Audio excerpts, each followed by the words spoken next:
We are going live in 5, 4, 3, 2, 1. Yo, yo, yo, tell me what you know. Welcome to the Sunshine Show. Woo! Tonight, I have a very special guest for you guys. The most amazing, the most fabulous, the one and only, the most Bowie of them all, Brendan Clemente in the house. What's up, Brendan? That's the best intro I've ever gotten for sure. How's it going, everybody? How fabulous. The one and down really quick. How was your day today? What have you been up to? I worked all day. Did the day job thing, and it was awesome. I actually like love my day job, so that was good. And then I troubleshooted with Zoom and you for a while because I'm super. We were talking about I'm like very technical, so I like wanted to run my sound through a mic and stuff. I couldn't be easy, so yeah, so we did that, and then here we are. It was a quick day. Yeah, it's funny how days just sort of fly by. I was telling you how I actually did an interview this morning for a podcast at 10 a.m., which is like completely off skelter from what I'm used to. That's an early one. It was. And I want to give a huge shout out to Paid the Cost 831. I just had the most amazing time ever. For those of you, I mean, pretty much everybody who follows me knows that this is a fake tooth. Well, let me just tell you what happened today during my interview. I'll make it quick. Such a good story. So Oliver, my pig, got a hold of my flipper, which is like the fake tooth that fits up into my cavity, my open cavity for my tooth.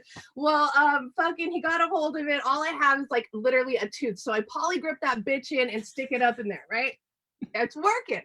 My tooth fell out of my mouth halfway during my fucking podcast interview today, yo. It was pretty much the best thing ever. I acted like nothing happened. I busted out the poly grip from my fanny pack. I put it on my tooth and I shoved it back in there and it was gold. So everybody, I will let you know when that episode drops so that you guys can go check it out on YouTube for, if nothing more, for the fucking entertainment of the whole fucking episode. I can't wait to see that. And everyone, just so you know, like we were chatting right before this, and I get super nervous before talking or doing anything in public, really. And Sunshine tells me that story to like calm my nerves. She's like, "Well, listen to what happened to me on this podcast this morning." Yeah, yo, so we're all human. We got to make the best of what we have, and just fucking keeping it real. True. 100%. Let's see who's in the comments. Thank you all for joining us tonight. It's going to be a fucking epic episode. We got Mike Torn, Doug Metz, Luigi, Megan Richardson, Janet, Luis Gonzalez. Boy, you were going rolling last night for your birthday. Happy birthday, brother. Margie in the house. Thank you, Margie, for this beautiful mug. Brent Coleman, Judas Priestley. Yeah. So many familiar names. Yo, we got the whole fam bam in the house. Big shout out Doug and Brett. I heard Doug and Brett in there. 2 homies for sure. Yeah, Dan Aroro. Love all Dan. you guys. Yeah, man. It's gonna be a good episode. If you guys joined us last night, my power actually shut off about 15 minutes into the episode, and Zeb just fucking kept rocking and rolling like a G. The true rock star he is. He just cruised through like nothing happened. He's, I feel like that's a thing for a musician. You have to be ready to roll if something goes wrong. You have to keep going. Yeah, and I was like on my, phone trying to like call him, and then I'm like, what the fuck, are they still like going? And like he's just answering questions. I'm like, yes. So epic. Perfect. You guys, if you have any comments for Brendan tonight, please put them in the comments. I will get to them as soon as I am able to. And let's get this started. Brendan, tell me a little bit about yourself. Well, I live in Minnesota currently with my wife.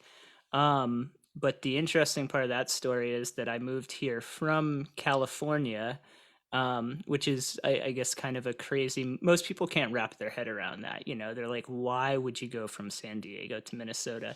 And I guess the short answer is I'm kind of happy wherever I am. So like you can put me in Antarctica and I do need my internet connection and music production, but like as long as I have those, I'm gonna be happy. Um, but I grew up in New Hampshire, actually, and moved to San Diego after I graduated college.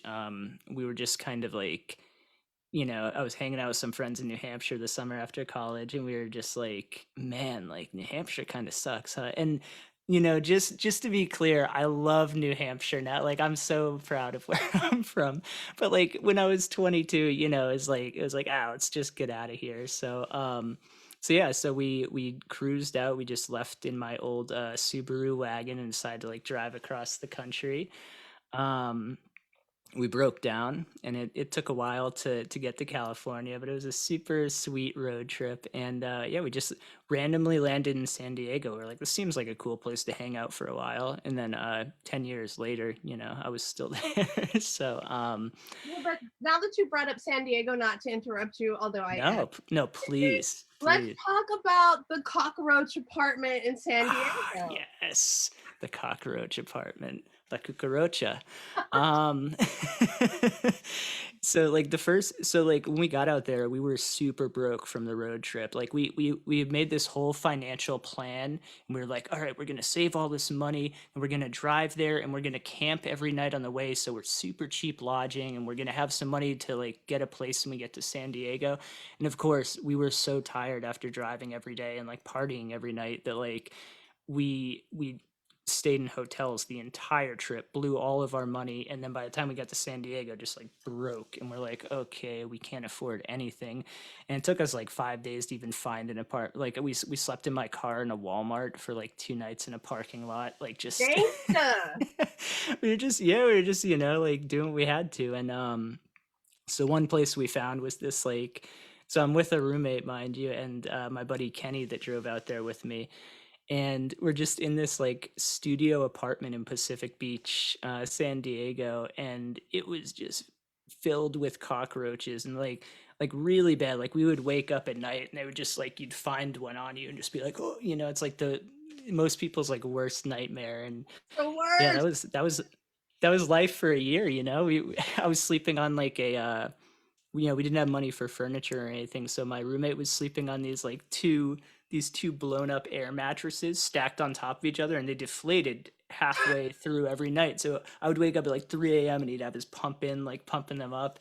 And I was sleeping on this couch we found on the side of the road that just had like food in it, like, and it was gross. But we were 22, so we made it work. Yeah, dude.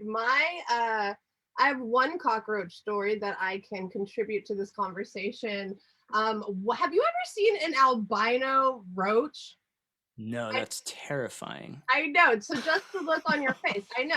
So basically, I saw my first albino roach, and it was like flying. It was a flying Oh roach, man, that's a and different so level. I like had enough, gusto to kill it, and it started screaming at me, and it legit. Oh my god. Never again. I don't fuck with roaches, yo. Sorry. That is insane. Oh my god. I don't know if I could have dealt with that. Like that's a different level. They do exist. That's so crazy.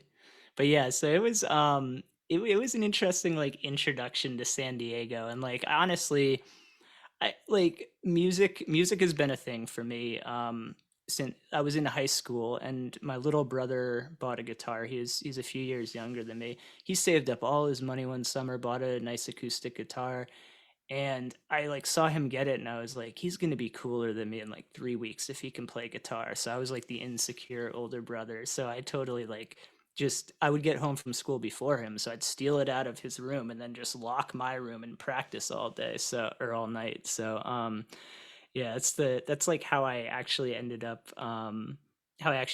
playing guitar. But um yeah, like music when I got out to San Diego, music was just like still this like distant dream. Like I had a guitar and stuff and the little crappy amp and everything, but there was we just had nothing going for us. We didn't know anyone. We didn't have anything going on. I didn't know how to really be a professional musician or in a band or like really how to do anything. So yeah, that first year in San Diego was like it was a test, you know. It was basically like nothing is going for you. I was kind of ready to I was actually getting ready to move home after 9 months.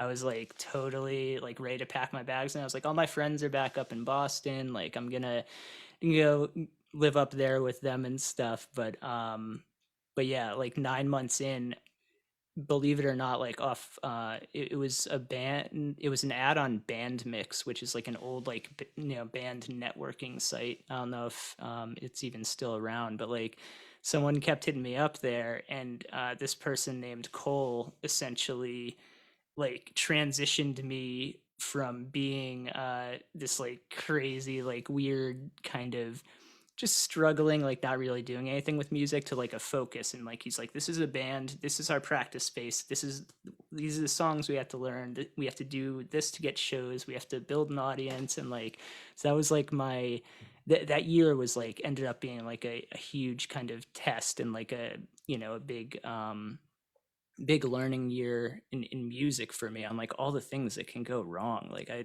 bombed open mic nights. I just didn't do anything correctly the first year. It was rough. Oh, Brendan. So it sounds like you're self-taught.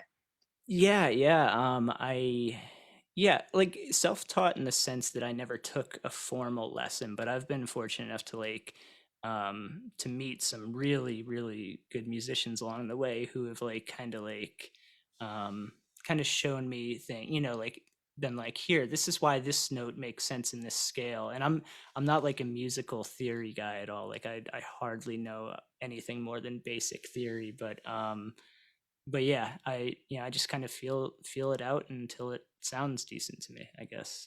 Well, you're doing a great job. I want to address some of these comments because you have so many people here supporting you tonight, and That's it's awesome. wonderful. I love to see that. What's up, guys? Thanks for hanging out. What's up, Samantha? Clemente in the house. Yeah, wifey. Jeremy Kelsey. Oh, Jeremy Kelsey. That's my one of my best friends from college. He also moved out to San Diego from like the same college town as us. Awesome. Laura Yeah. Salazar. Yeah, Laura. We got She's like one of the nicest. She sends me like a nice supportive message every day. Laura is like the biggest sweetheart. it's so nice to have people like that in your life, isn't it? So many amazing ones. We got Chris. Oh man, I don't want to mess up your last name. Oscarazeta. Paul Brown. We got Jacob Thompson in the house. Jacob, what up? Juliana, what's up, girl? We got Lindsay. Lindsay, what do you say? Hey, wherever you land is where you're supposed to be. Where in Minnesota are True. you guys? Lindsay I'm wants to know. Yeah, so we are in St. Paul, Minnesota, which is I guess the Twin City, because everyone knows Minneapolis. St. Paul's like the the capital, but it's a smaller city. So, Very cool. We got Megan Richardson. What's up, girl? Megan, yo, Travis Kerfoot. What up, Brendan? Travis, Danielle Glasso. yes, Danielle. Oh man, Brittany Latimer. Yo, you got the whole fan band, so many. Yeah, girl. there's so many people. I feel like we have a ton of like people that like are they're like homies with both of us. It's awesome. Thank you guys all for hanging out there, all making comments. They're all gonna have bad dreams about bugs. Hey, you guys, it Sorry happens. about that. Okay. Bugs happen. I saw a question up here. I can't find it now, but somebody asked, "What was the first song you ever wrote?" Good question. Super. So, like, I actually saved I'm weird. Like, I get really nostalgic sometimes. Like what I would consider the first song I ever wrote was this song in high school when I basically knew like a C chord and maybe like an A minor chord or something. Like, I knew like three chords, and I wrote this song about it was basically about like kind of like being with a girl because I was not popular in high school. I was not cool, and I always wanted to have like a girlfriend, and yeah, I definitely like I couldn't make it happen. So I was just like, "Oh, I'll just write about what I want in a song," and so I wrote like a song about that, and But anyway, I like wrote the lyrics on a piece of notebook paper. And I still carry them around in my old like guitar case because I'm like, this could be cool someday. Oh, So I maybe I can like auction it someday if I'm ever cool enough. that. Don't ever throw that away for sure. So Lisa asked, when did you start writing? So it was about middle school, high school when you started writing? Yeah, depending on writing, like writing as in, because I like blog. I never know what people are referring to because I like do blogs and like I actually love like writing um as well as writing music. So if it's writing yeah, I've been like into creative writing like since I was a little kid. I would just like make up stories. Like I remember watching Jaws one night and I just decided to write a like 20-page, yeah, I'm like a third grader. I wrote like a 20-page story about like a shark attacking a beach town or Oh something. my Like god. so I've always been into writing. Music I yeah, like I did a bunch of little stuff. Like I said, the song I kind of started with, like I would mess around with writing. I probably have like, as most musicians can attest to, I have like 6,000 unfinished songs and like three finished ones, you know? Yeah, I know all about that game. Yep, struggle is real. The struggle is so real. The struggle is so real, Brendan. What's up, Haler? I haven't seen you in a minute. I hope you are doing good. Thank you for joining us tonight. What's up, Mandy Brown? Chris Chew. Bloomer, Scully Smith, Oh Jeff man, so Coon. many familiar names. I Jeff love it. wants to know, maybe I'm late. When can we expect your new tunes? Ooh, new tunes. Um, So I've like so interesting thing about I feel like this is an interesting reference to like the kind of crazy ride that releasing my song Time was last year. And I know this seems like a tangent, but I promise I'm going to loop it back in.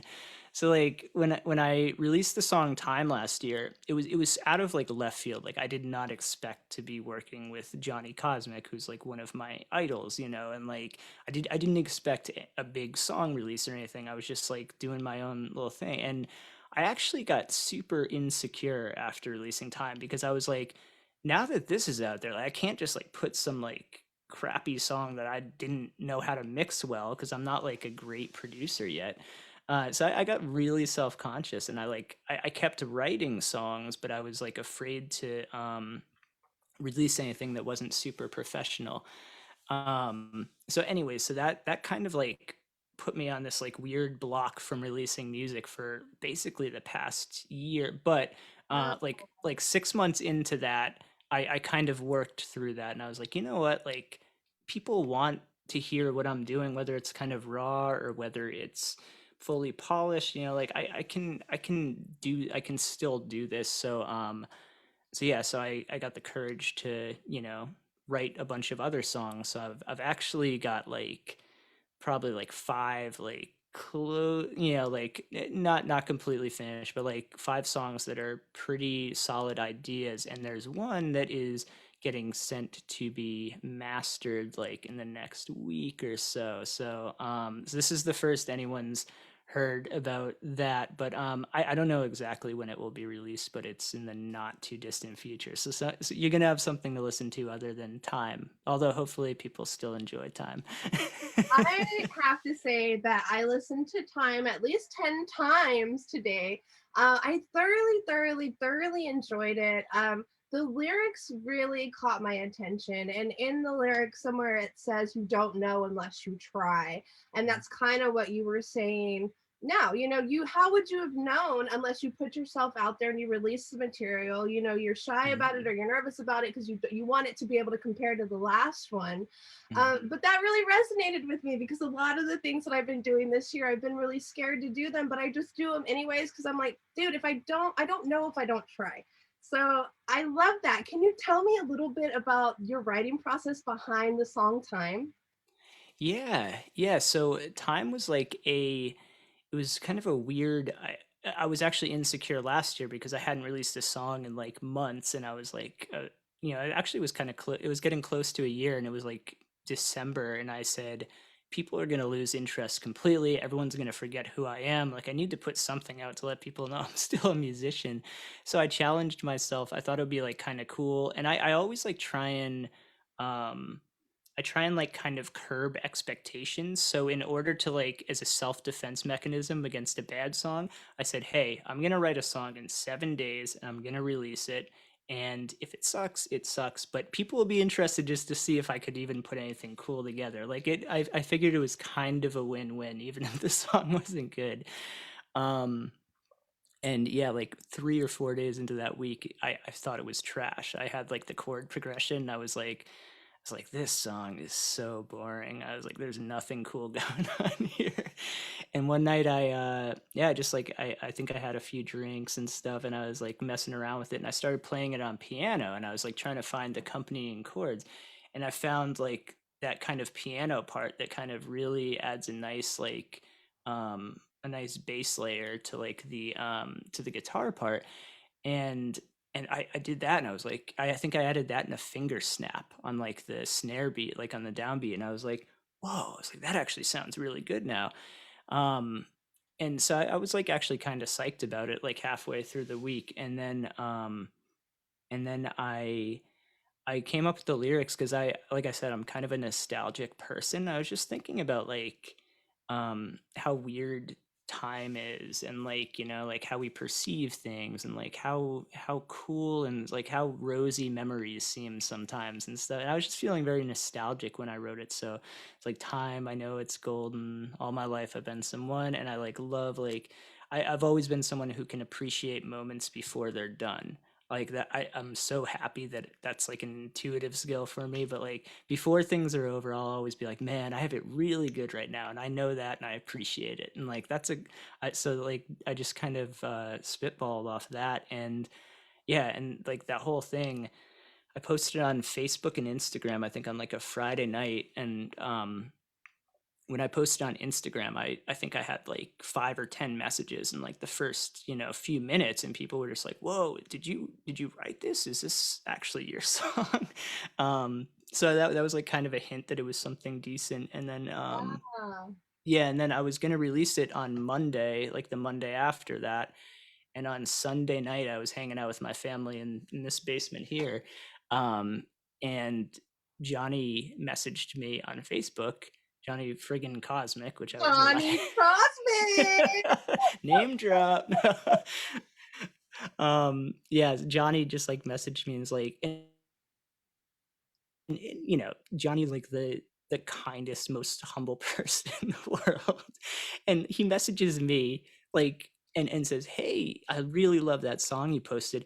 He's like, "Would you mind or like maybe want to collab with me on it?" Like totally unassuming. Like, and I'm sitting here freaking out. I like interrupted my family, whatever they were talking about. I was like, Johnny Cosmic just messaged me. Like he wants to collab on a song. What is happening? It was just this like crazy. Oh, Yeah, it was nuts. that's what dreams are made of. And you are a living, breathing example that if you don't give up on your dreams, that they can come true. And I love that so much. And like I think to like loop that into what you were saying too, like you're like even like this, like what you're doing with the podcast is so cool. And like I really love the format. It's like they're like we were talking about earlier today, they're like really like cool kind of like advice like parts, and then they're just like fun part. It's like it's got a really good energy. Thank you. Um and yeah, and like, but like the podcast, the weird thing about working on stuff and putting stuff out there, taking that step of just you don't know until you try. When you try, like all of a sudden things start happening. It might not even be something you intended, but it could be something random that comes of it. And like me deciding to produce music 4 or 5 years ago out of my bedroom, like I didn't know what was going to happen with it, but like if you keep putting energy into it consistently and putting stuff out there and taking those steps, like I was not. I mean, I'm sure like I dreamed of like collaborating with people that I admired like that, but I didn't see it coming. It was just like it was crazy. That's the beautiful thing of like manifestation. Like it actually can happen if you put it out there and work towards it. Totally. And, you know, yeah. So, fucking hats off to you for accomplishing that goal. And I know that there's just so much more good things to come for you in the future. And I can't wait to see your journey. Um, Thank you. yeah, dude, let's look at some of these comments. John Yeah. Landry wants to know, who is your biggest influence? Biggest influence. That's a good question. Um, it's different for everything. What I kind of like to do is I like pieces of lots of different things that different artists do. So for like instance, somehow I'm like not a very mainstream pop culture person necessarily. And I got into hippie sabotage recently. Um, Oh, please which explain. yeah, which like I don't know, they wouldn't be a standard choice for someone in our genre, I don't think, to be influenced by necessarily, but like I heard one of their songs super late to the party on it because apparently they've been around for like a decade, but um no, I just like heard something and I was like, that's a really good song. They really put a good beat and melody together with that. Like, I really like what's going on there. Okay, And it's a band. At first, I was like, hippie sabotage. Hmm. oh yeah, sorry. Oh, okay. So I feel better. Like I'm not the only one who didn't know about that. Yeah, so it's like this. Yeah, I don't even know. I think it's like an electronic music duo, but they like incorporate like acoustic and like real electric guitar into their recordings and stuff. And I just kind of liked that. And so like um so like for instance, I started a song I started working on recently. I just liked how they did their like beat drop and how a guitar came in. So I was like, well, it's not my style of music per se, but like I like how they did that. So I'm gonna try and recreate a similar thing. Um, so my influences come from all sorts of like random little thing, and I think that that's kind of cool because I would say my biggest influence to start producing on my own, and this might be like the first or the second of like a million stick figure drops in here, but like the stick figure guys, like I really can't say enough how much they've done for me, like on like just a personal level and on like an inspirational level. And like I was intrigued by what Scott did, just making full albums by himself in his room, and I I loved know, that. it's like so like mind blowing that one It's so person cool. could like evolve music like that because literally Yes. he started a rev of fucking Lucian.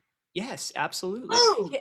Oh, it's awesome. It's like so it's like yeah, it's hard to like overstate it because like it just like clicked for me because I was in a band and like we had some good success with our band. Like we were in this punk reggae band. We were kind of like a pop punk reggae band. It was a weird blend, but we put a CD out and we actually got to play Cali Roots one year. And then like right after that though, I was just kind of like I was not feeling fulfilled. I was like, we're not like doing, I don't know, for whatever reason, it just wasn't for me. And listening to Stick Figure, I had like a revelation like a year after I left the band, and I was like, you know what, I can make songs in my room. I think I can do this, and it's super hard actually, and it did. It took me four it took me 4 years to even get to the point where I'm like doing anything decent, but like but like that like the fact that Scott did that, and the other thing Scott did for me was um just like everyone talks about his production skills. He's a genius music marketer. He knows how to get his music out into the world. And I watched him and I said, he's not even like until the 2012 2013, he was hardly even playing shows. He was just releasing music online and spreading it online. And I thought about it and I was like, well, I might move somewhere away from San Diego at some point. Like, I don't want San Diego to be my only base. I want to build something online. So I looked at what he did and I was like, I'm going to build a fan base online. Why not? And so that's like the other kind of main thing of, I guess, of what I'm doing. Everything is remote. I'm not, I'm not anywhere, which happened, unfortunately, this past year was its own thing. But fortunately, I kind of designed my, I guess, music strategy like that. I was like, oh, I'm already doing it all remote, so Yeah, no, actually, I thought this whole time that you were in California before we talked last night and we figured out we had a time difference. And I'm like, yep. wait, where are you? Because you just seem like you belong in California, but you took California with you. You're doing your thing, I you're love rocking and rolling. California. California will always be a home. New Hampshire, California, and Minnesota are like, like and maybe, whatever's next, who knows, but like they'll all always be homes to me. So Yeah, man. What is up, everybody? Thanks for hanging out. Let's see. Chris Bloomer says we always love hearing you share your process. mm, Um, Dan Arroyo says a lot of your fans love to hear the process. I think it helps us musicians and gives us motivation. that's awesome. And Dan's always like, putting his stuff out there and putting his band out there, and like I do love that because like a part of me, and like I'm not on like any like high level or anything, like I remember way too clearly every day like what it was like before I had any momentum. That's a very clear feeling to me still. And I know how hard it can be to sit down and do something every night when you're like, am I just like spending 5 hours a night of my life like on something that's not going to do anything? So I like try and like, I don't know, like when I see people doing it, I'm like I try and give like a message of like hey, keep at it. Like if you like doing it, the worst that happens is nothing, and if you're still liking what you're doing, but when you're striving for something, if you do it with that intent and keep putting work in and stuff can and will happen. So I love that. I love that vibe of the community too, just like trying to get musicians like me who like I said, I bombed open mics a lot. I still don't play that well live. Like I'm more of a producer than a live player, but like, but just doing it and going through those steps is huge, you know? Yeah, I remember Dan came out here. I had like a little sunny social distance fest in my driveway, and Ross Rebellion music came out. And Nice. we just had like a big fun jam session. And Dan came out too and like sang a bunch, and it was so much Awesome. fun. Oh my god, we had so much fun. So So cool. Dan, what's up? Thanks for hanging out with us tonight. Big Um, Dan. we each wants to know: have you driven by Prince's house yet? The ultimate question.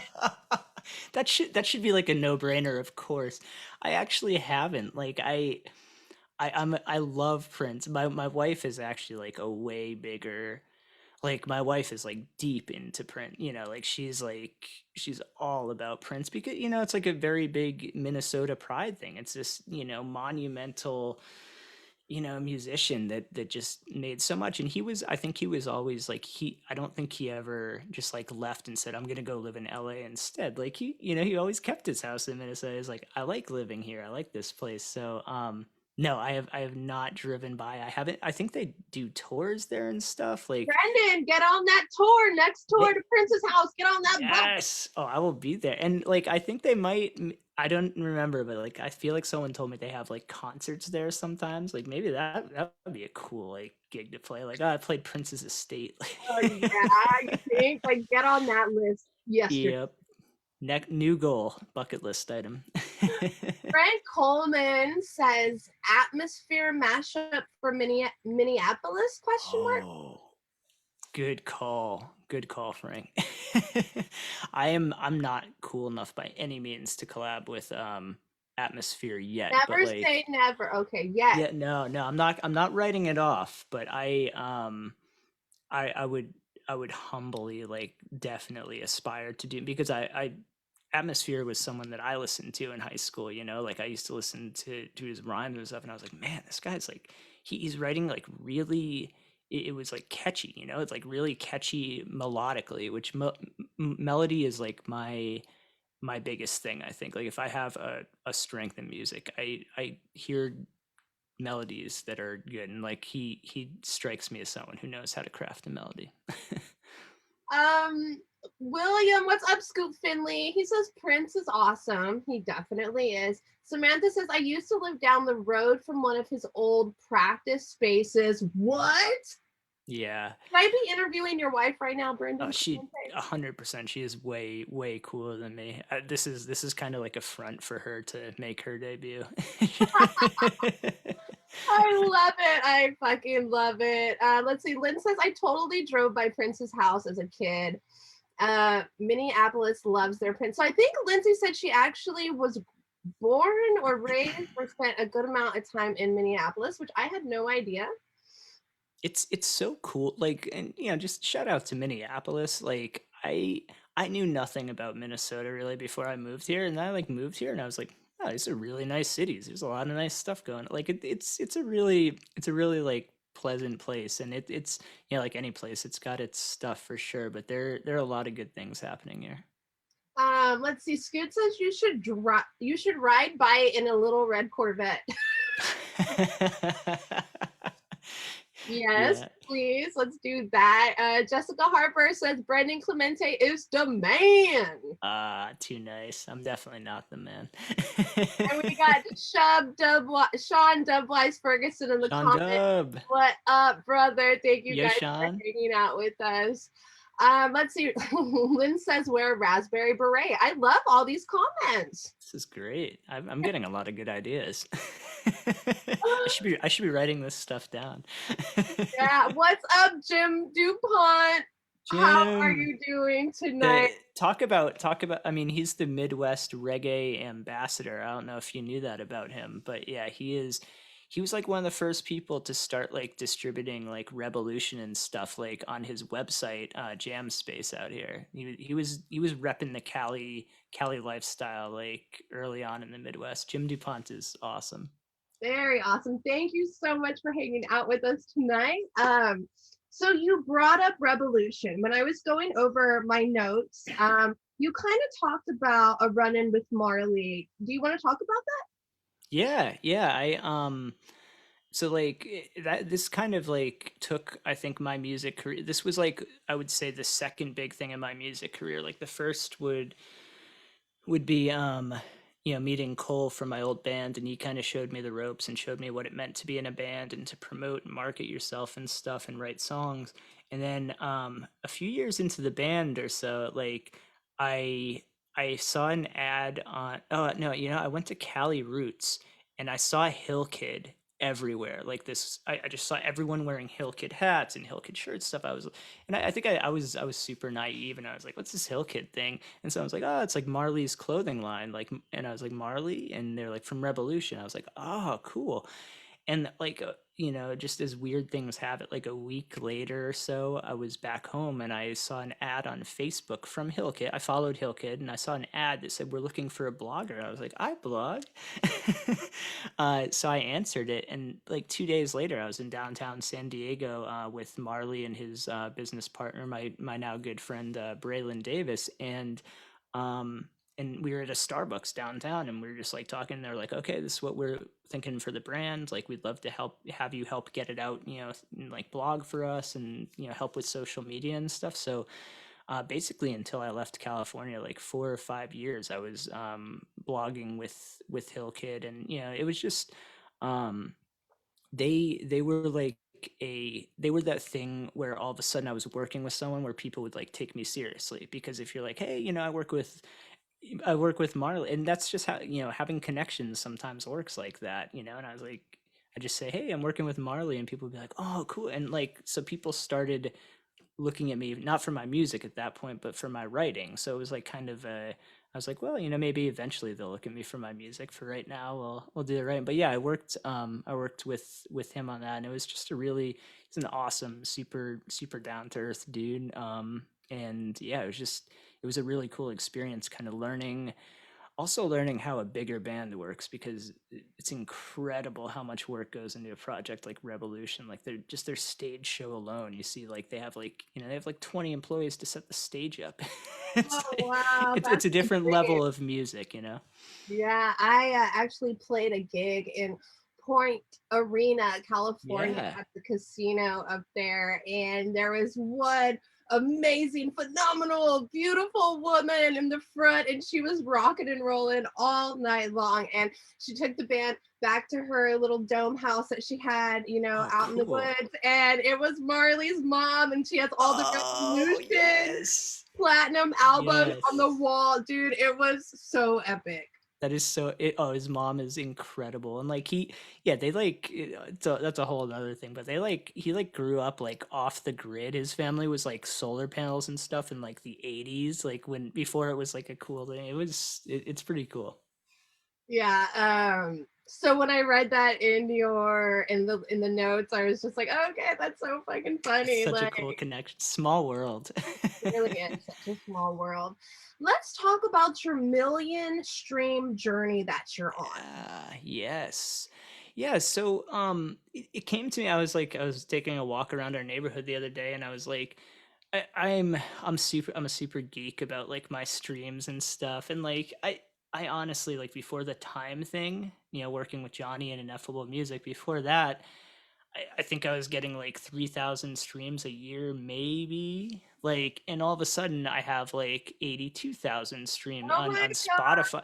Yeah, god. it's just like these crazy number, like just, ridiculous growth because of all the help and like the good song that Johnny produced and stuff. And so I was like, like I I hesitate to say stuff like a million because I feel like that comes off as like kind of braggy. And like I made a post about the other week how like I feel so weird saying like uplifting stuff like, oh, I'm gonna do a million streams. Like I feel like that's kind of like it makes me think of it. But I was like, I honestly do believe I'm gonna have a million streams someday, not from like a overconfident or like hypey way. Like I'm like I believe in what I'm doing. I really do. I think that the stuff that I'm working on putting together is going to be something. And I think that's how you like go on these journeys, is some part of you has to believe it's going to happen. You have to And set goals. yes, yes, that's totally a goal. Like million is just,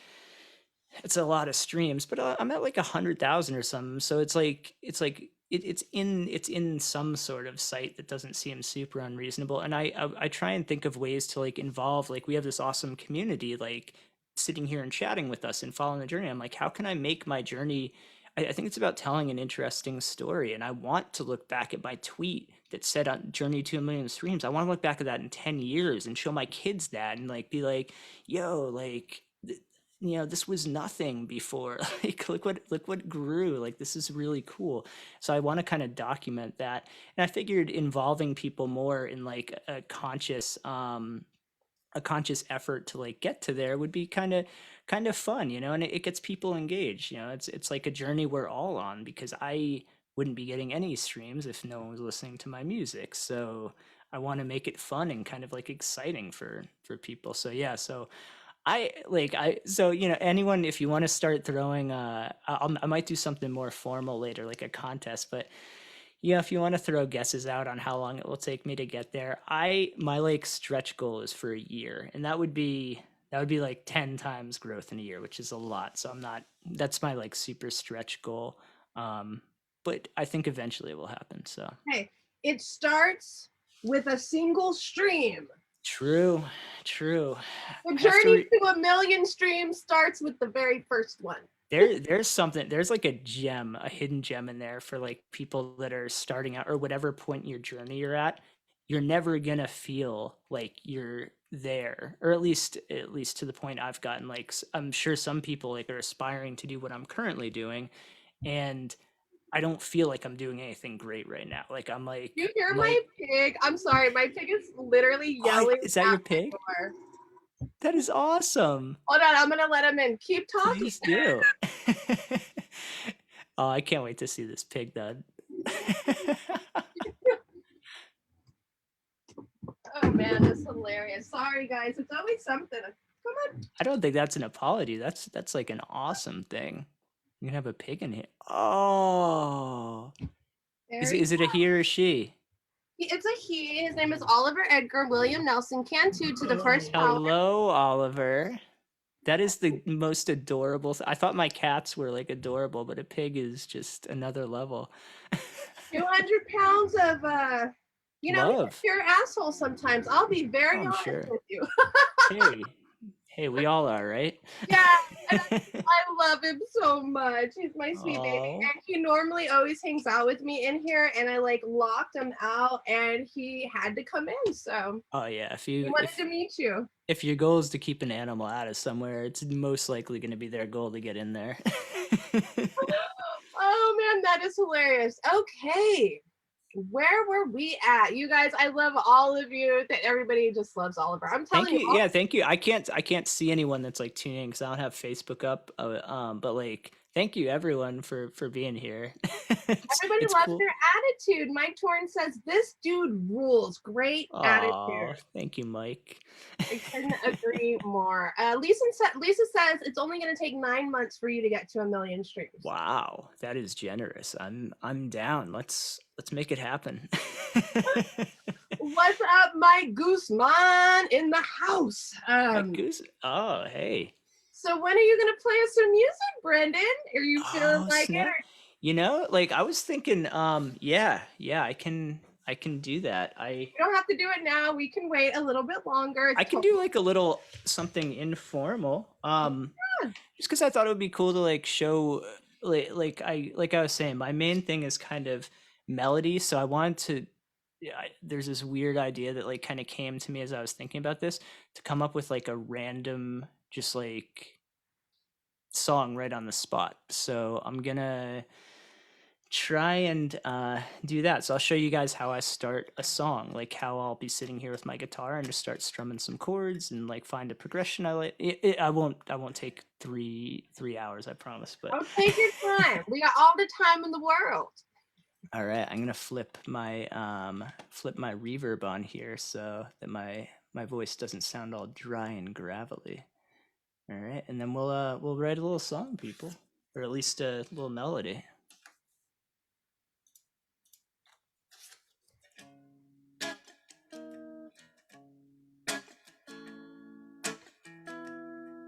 Can you guys hear the guitar all right? Sounds great. Cool.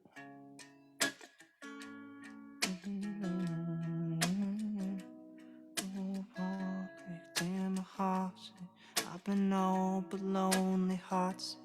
I'm a solid, learn apart. So right now I'm just like I find like a little progression, which I've probably used this before in something, but I find a little progression, and then I just sing gibberish over it and see if like any cool words or phrases come out. But that's like how I'll find the melody. Down my heart sick, I'm a heartbeat. I don't know, but sometimes I will take a long road down some road I don't see. But when I hope I never feel it, don't you feel it? Da na na na na na na na na na na na na na na. Yeah, so I thought it would be just kind of cool to do something like that, and then a little actually, I'll play you like a snippet of a song chorus I wrote in college one day when I was super hungover, not feeling not feeling good at all. Awesome. And I think I might like turn this into something. I've been like running it through my head recently, so you guys could be hearing the first of what maybe is a song released later this year. Weed says just imagine everybody in their underwear. All right.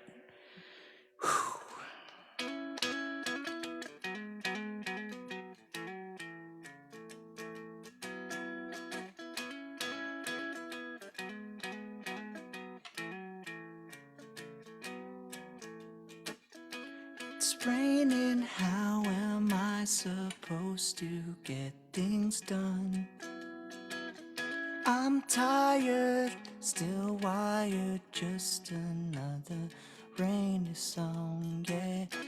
It's raining, how am I supposed to get things done? I'm tired, still wired, just another rainy song, yeah. Yeah, so I feel like that would be like the chorus, and then yeah, I'll have to write a verse and stuff. But I like the riff, you know. How's everyone feeling about that? Is that like a decent song to work on? How is everybody feeling about that? I, for one, am in love with it. Okay, can we just talk about your voice for a second? Uh, When it's did not. you know you were made for this business? When did you start singing? When did you like I'll let you know know. I'll let you know when I have that realization if it ever comes. your I voice is like an angel? no, it's like I I'm finding my voice. I'm starting to like it. I mean, I really appreciate that. Like, I had a roommate in college, and granted, this is before I could sing, so there was some merit to what he was saying.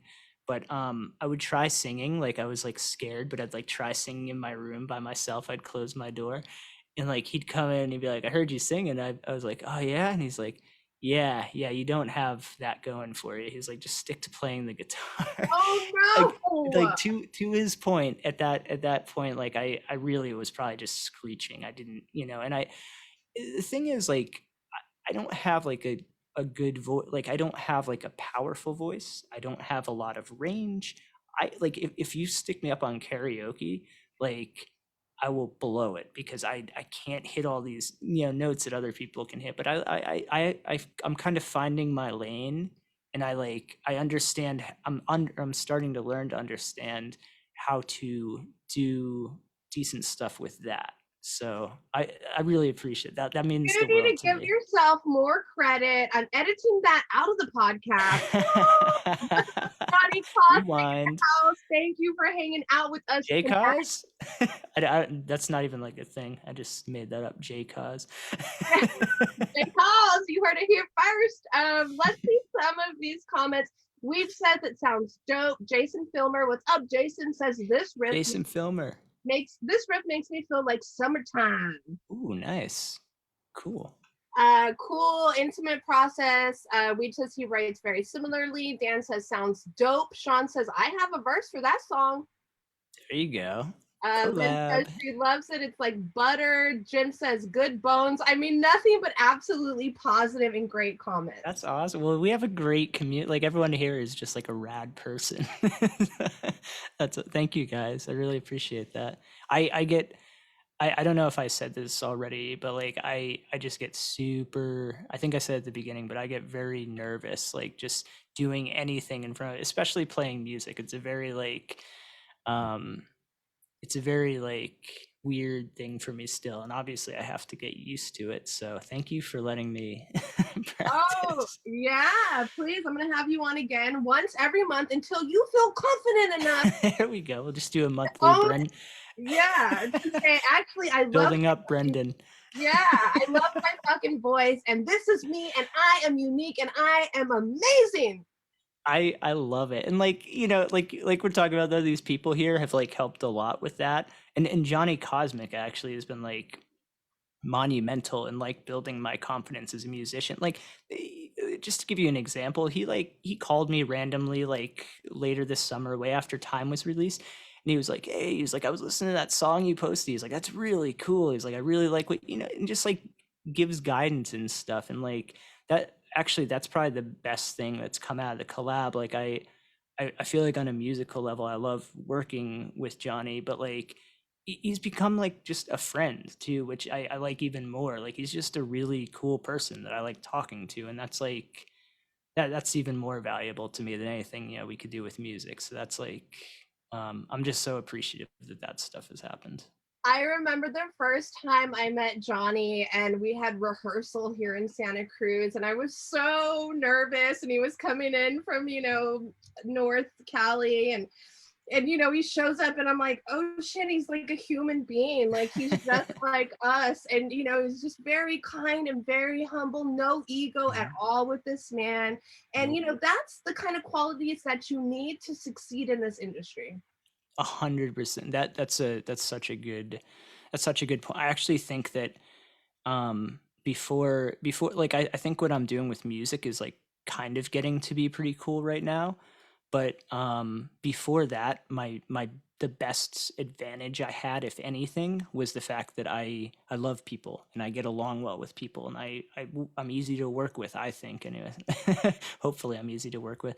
But like, those things are huge. Like, I've met so many of the most talented musicians like ever, who can't get along well with people, or who don't mesh well. Zeb was saying this last night, who don't mesh well with a band. If you're on tour with a band, you have to, they're going to be your family. You have to get along well. You have to be someone that is able to hang with people and not create a bunch of, drama or anything. And that's, I think that's like probably the thing I had going before music, is I'm easy to hang out with. Too much drama or like too much stress. Like if you have a leader Mhm. that's just like stressing you out and like not like Totally. like I can't deal with it. Like I have enough stress in my own life to have to deal with like stress outside. Like a music is supposed to be therapeutic and healing for me. It's not supposed to stress me out.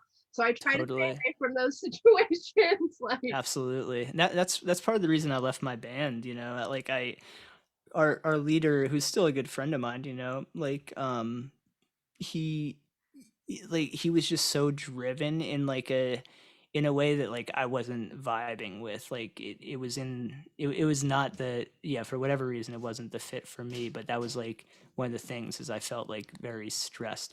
We were making moves, but it wasn't like enjoyable for me. And now it's like a totally different vibe. I I'd be lying if I said I don't like stress out. Like I lose sleep, some nights over lyrics or over like a concept I'm working on, but it's like kind of fun. Like it's like part of a fun journey. It doesn't feel like a stressful journey, it's which like is, a good like adrenaline stress, yeah, right? yeah, like we were talking about, like the nerves about going on a podcast or being in front of people. Those nerves are because I care. It's not, like I kind of don't want to not have any nerves about stuff like this. I want to always approach things with like, I care about this and how do I do my best, I used to be like that, just like performing on stage. I used to get super nervous and Mm. probably I haven't played a show in over a year. But I mean, even my last show that I played, like, I definitely like got my nerves, but oh my God, like once you get up on stage, like you can totally like take it out on stage, you know what I Oh, it's mean? incredible, Let man, it that all out. feeling. Can't Um, wait for that. yeah, I Live music. yeah, right. When is that coming back? I Not am too far, I think. I think it's coming back. I think it's coming back, Brandon. Yeah. I see a lot of people comparing your voice to Jack Johnson. Do you get that a lot? No, but I'm open to getting that. He's one of my biggest, like, talk about influence. There's a huge influence. I think he's kind of a master. Again, like I always go to, like, melody means a lot to me. So I go to this, like, people that I think have really catchy, like interesting melodies, and Jack Johnson hands down has got that. He like, he crushes it. So thank that's like way too nice, I feel like, but I really appreciate that. The other one I get sometimes is Elliott Smith, which is another like just ridiculous comparison for me. That's like a dream, because I used to listen to him in high school all the time. Megan Richardson says, "Building Up Brendan." That's an album title. I love it. You're gonna make that happen, Megan. We are going to make it happen. You guys, we've been on for almost an hour. We still have quite a bit to talk about. I'll try not to keep you on too much longer because I know I only asked No, for an and hour. totally, I cleared my schedule. All I got is this going on tonight, so I'm just stoked to be here. Awesome. So if you guys have any questions, or maybe you asked a question earlier and I wasn't able to keep up with the comments, just drop it again in the comment section and I will get to those. Let's talk a little bit about who you look up to in the industry. Obviously, you talked about Stick Figure, Johnny Cosmic. Are there some other Revolution? Are there some other bands out there that are just like shining lights in your eyes? Yeah, so I guess in the industry, the the I would have to like, I want to elaborate on kind of, like I said, like Johnny kind of kept up with me and stuff. Like I want to elaborate on that because like it's really, yeah, like if we're doing the steps thing, it would be Cole who introduced me to music, basic, or like doing music professionally, meeting Marley and stuff and getting like that connection, that like kind of link into the scene. And then Johnny is just this person that kind of like, randomly like took me under his wing, I feel like. And that is it, it I don't like, whatever happens from now on, like all my big goals and stuff, like I'll never be able to look back and not say like he was a huge influence. He's given me advice on recording my acoustic guitar, how to, how far to get from the mic when I'm recording. Like, I mean, we got like really involved in the recording of the song and stuff. So it wasn't just like he was. I kind of almost, when I started working with him on time, I didn't want to bother him. I was like, oh, I'm just like a like I didn't think much of myself. I was like, I don't want to create any weird, but like he would like encourage me. He's like, no, send me your notes. Like, let me know what you want and still think. Like, you have to really enjoy what's going on here, and we're gonna make that happen.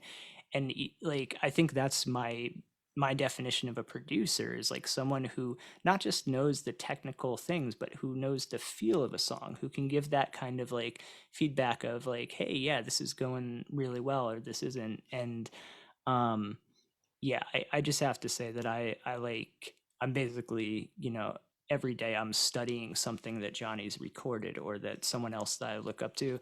Most of my influence right now is coming from a production standpoint. I'm like so in producer's shoes that like I'm thinking about like, oh, what's the tone of the bass drum they chose? Like, how is that fitting into the mix? Is it loud? Is it softer? Is it so like I'm really geeking out on that stuff. So yeah, back to what my 25th stick reference here.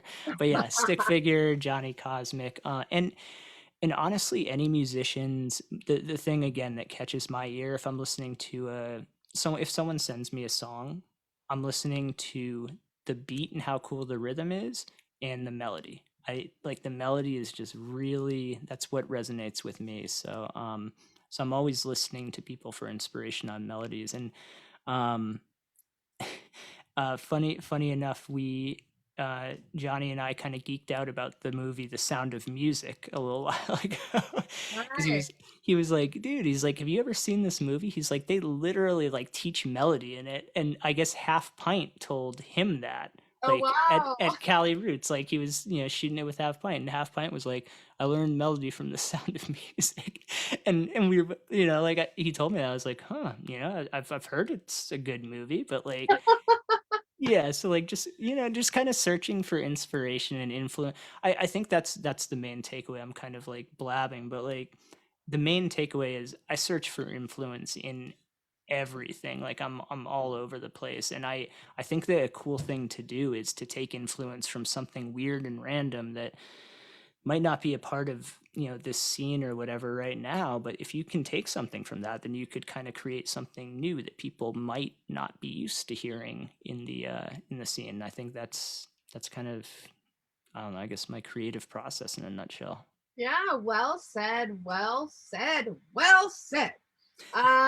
Jess Fiddler, Jess, sorry if I Yeah, butchered your last Jess. name. Hey, Jess. She wants to know your last 5 minutes on Earth. What are you grateful for? Wow, that is a good question. um I everything, every single thing that's happened, everything good, everything bad. I'm a kind of like, I get into philosophy a little bit. That's like kind of my one of my other hobbies. So I'm all into like kind of Buddhist stuff, and yeah, just kind of enjoying everything, learning to, a lot of people look at life as like good moments, bad moments. This was a good time. This was a not so good time. Um, Even if I'm not like, of course I have bad times in my life where I'm not happy about stuff, but when I look at them in hindsight, I'm like, wow, I'm really grateful. That was part of my journey. I grew through that.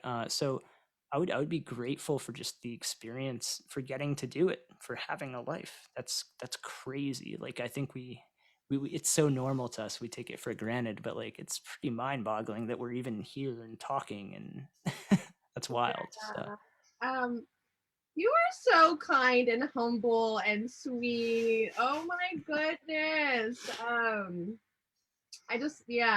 I can tell, and like I know we haven't talked before, but dude, you are just so genuine and dude, you too. That's the whole vibe here. I yeah, I don't know. I just feel great doing that. Like I said, I was nervous starting, and you're a great interviewer. This is like a fun time for me now, so I appreciate it. awesome. Yeah, dude, for sure. So I know that um Sunny in Philadelphia. Wait, what am I forgetting? What the hell is the name of the show? Oh, it's never. it's always It's sun. always Sunny in Philadelphia. And Simpsons are two of your favorite shows. Oh yeah. Okay, so let's talk about your favorite Sunny in Philadelphia episode, because I too love Sunny in Philadelphia, and I've Okay. seen every fucking episode that they make. First of all, who's your favorite character on that show? Charlie. Charlie. Oh my god, I have one of my best friends. My wife compares me to Charlie. Apparently, like if I'm like really drunk, I can go into that like super high, like I don't even know what we're talking about. I can't do well. I'm not drunk right now, but Dude, but one of my best friends, and he's a huge like 6'4" dude, like, you know, big burly dude. He sounds just like Charlie. Like, it's awesome. hilarious. My favorite character has got to be Danny DeVito on that show. Oh yeah, like I just can't with him. It's so ridiculous. Like when like that episode where he like climbs naked out of the couch, like what the hell is going on? But I would have to say my favorite episode would probably be like the underage drinking one, where they like go back to like the high school like vibe and they're all like pretending they're in high school. That's an awesome episode. I've got to say the musical pretty much blew my mind. Yeah, Dayman. Oh, I can't sing. I don't have that range, but You can do it. That is just like genius on every level. It's genius. Not only the writers of the show, but the actors. And Danny DeVito is just a prime shining example of somebody that continues to reinvent himself and continues to like fucking be a fucking rock star, dude. Like, I don't know how many years later, you know, he's still fucking diving deep into all of the roles that he does. Totally. And just like crushing. I feel like that's like a good takeaway too, because I used to be very insecure about my like age, because I guess I apparently I look kind of young, but like I'm 35 years old. What? I thought And, like 23 at the most. Dude, that's like awesome, but like yeah, like I'm like kind of old, and like my old bandmate used to, you know, it was one of his things. He was kind of like, you can't make it after like this age, and I was always like, really, like what, man, like I would hope I can, and like I think that it's part of creativity, no matter which point you're at, to take the situation and to make it into something cool. Figure out the cool story to tell when you're 50 years old, you know. Yes, absolutely. Never Dude, too late. we have a lot of Sunny Oh, we got here. Sunny Ref. That's awesome. Yeah, what's up, Marhill? What is up, my brother? So Lindsay says that you should probably sing Dayman. Oh man, I don't even know the chords. I'll have to. This is a Brandon Hardesty thing. We need to get Brandon from Bumpin' Uglies on here to do it proper. Okay, well, I interview him in a few weeks, so I'll have. There we go. That's gonna be so much better. But like, Dayman, ah, fighter of the night, man, ah, champion of the sun, ah, oh, I'm forgetting the last. Something karate for everyone. I totally blanked on the last. I haven't seen it for a while. Weech says friendship. Friendship. Friendship and something for everyone. You got everything memorized. Let's see. Weech says his favorite episode is the steroid episode. Oh, that is a good. Is that the one where they like D breaks the other girl's neck at the end? Like in the ring. Oh shit, dude. or someone break. I think I love the season where, God, who's the really cute guy that like starts eating food and he gets like really fat? Who's Charlie's? Who's the other main guy? Mac. Mac, yes. Mac. And like by the end of the like season, he's all fat, and they were like, "Dude, like we dropped that plan like months ago." You know? What? So funny. So good. Dayman for days. Yes, Samantha. We on that Dayman kick, let me tell you. Champion of the night, man. Master of the sun. He's a master of karate and friendship for anyone. Master of karate and friendship for everyone. Yes, nailed it. Thank you, whoever picked up my slack there. That was Brian Monroe coming through. Yeah, Brian. Big props, buddy.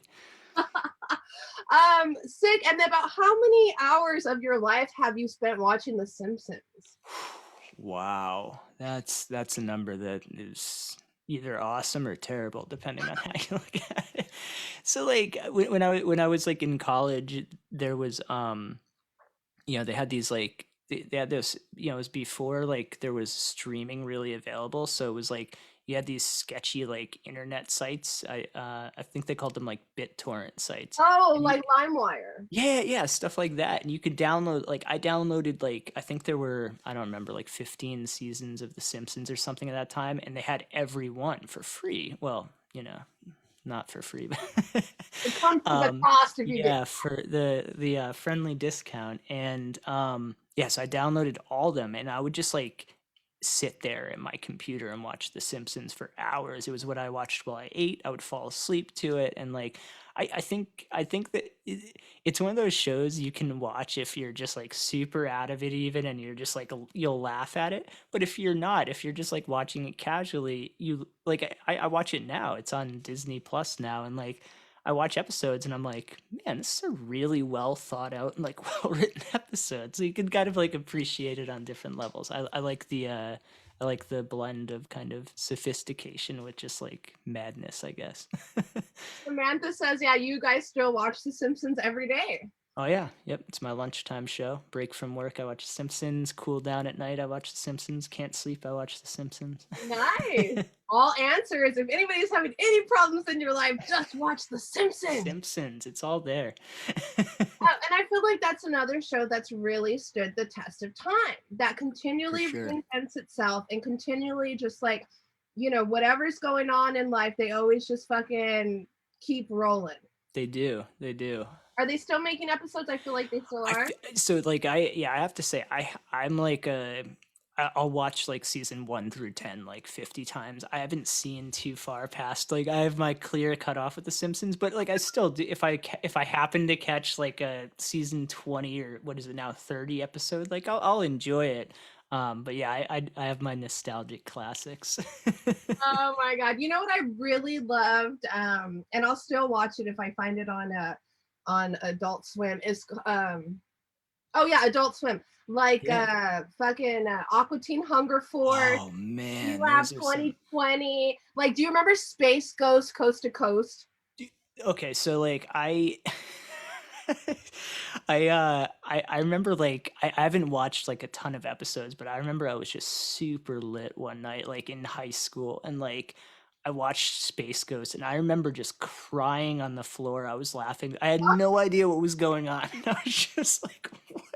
It was amazing though. It was like it was that kind of humor that like, when you're in that mindset, you're just like this is ridiculous in the best way. Yeah, and then they did a spin-off called The Brock Show. Oh, I don't think I've ever seen that. Oh my god, dude. I'll send you some links. Like, they're Please do. out of control. But I think my very favorite one was Aqua Teen Hunger Force. Like, Carl, Oh, are it you was kidding me? classic. Classic. And Johnny Cosmic agrees. He says Adult Swim is the best. Adult Swim is just another level. They know exactly what you want to see at that time of night. Oh, Samantha says, yes, girl, Master Shake and Meat Wad. Oh my goodness. I just learned something about, if that's my wife Samantha you're talking about. I didn't even know she watched that, I don't think. We learn all kinds of things here at the Sunshine Show. Sunshine Show. Let's see, Robot Chicken. Did you ever get into Robot Chicken? Oh yeah, there was like a Mario Kart where they like, I think they like eat magic mushrooms and they're like driving around the cartoon. It's just like it's so excellent. And there was another one that I really liked. So my weird thing from childhood is I used to like horror movies a lot, and like I won't. It's like still a special thing for me. Every October I'll watch horror movies all month, but I won't let myself watch them any other time of the year because I don't want to like get too used to it. Yeah, I guess that too. But like, but they had a Robot Chicken where like they do like a Jason episode where he's like a regular human who lives totally normal every day of the year, but on like Friday the 13th he like dresses up and then he goes back to normal. So it's like I really appreciated that. Yeah. What Dawn is dropping Ren and Stimpy in the comments. Everybody Oh, loves Ren and Stimpy. man, Ren and Stimpy was it still is like a mind fuck. It's like, what what was the situation with Do that you show? remember Powdered Toast Man? Yes. Like, who Well, came up with that? and then there was like the little old naked man that had his like butt cheeks bandaged, like just over Yes. his crotch. And oh man, like that. Yeah, I was jamming about that show with a coworker last year, and we were just talking about how weird it is. Like, especially if you watch it now, you're like, what the hell was going on there?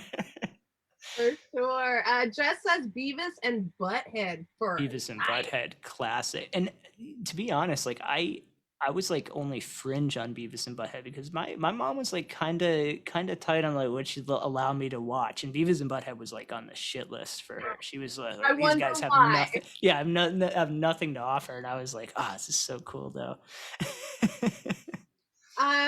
Okay, guys, are you ready to win something really cool for the 50th episode celebration that's still going on this whole Phew. week? Woo! Ready?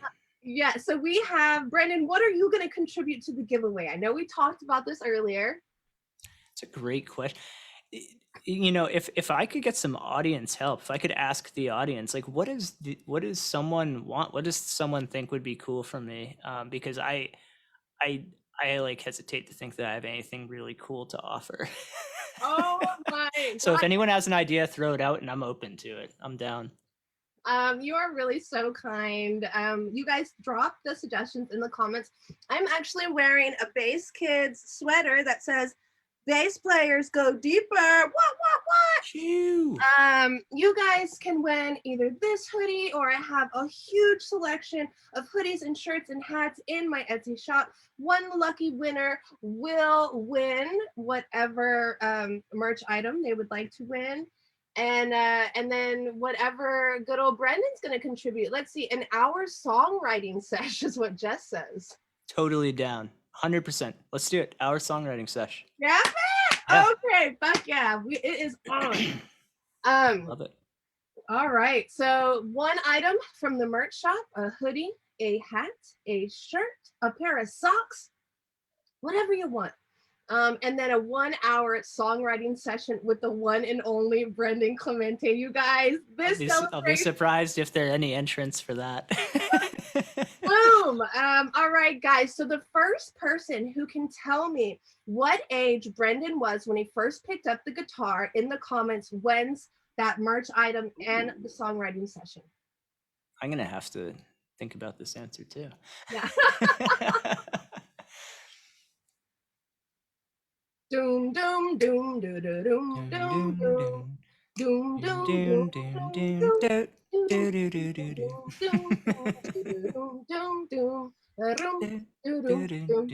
doom doom. Oh, the high one. I was wondering if you were gonna go, but I was like, I don't think I could reach that.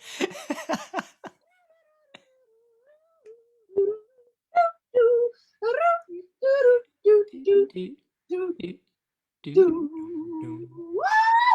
you have that answer, Brendan? 17.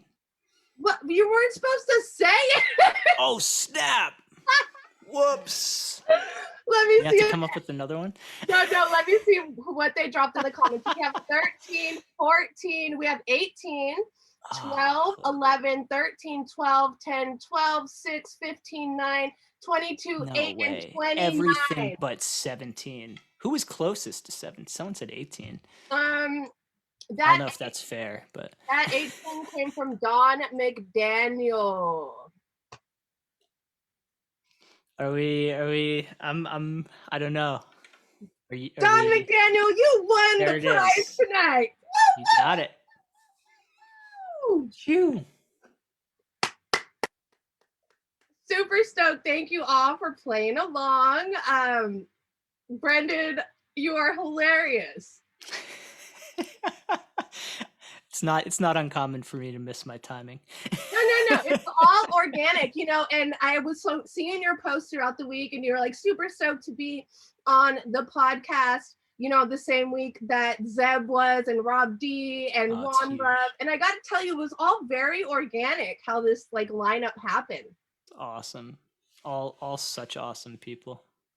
So you deserve everything that you're getting, and just keep working hard and keep motivating and inspiring everybody around you, because whether or not you want to believe it or not, you are inspiring so many people.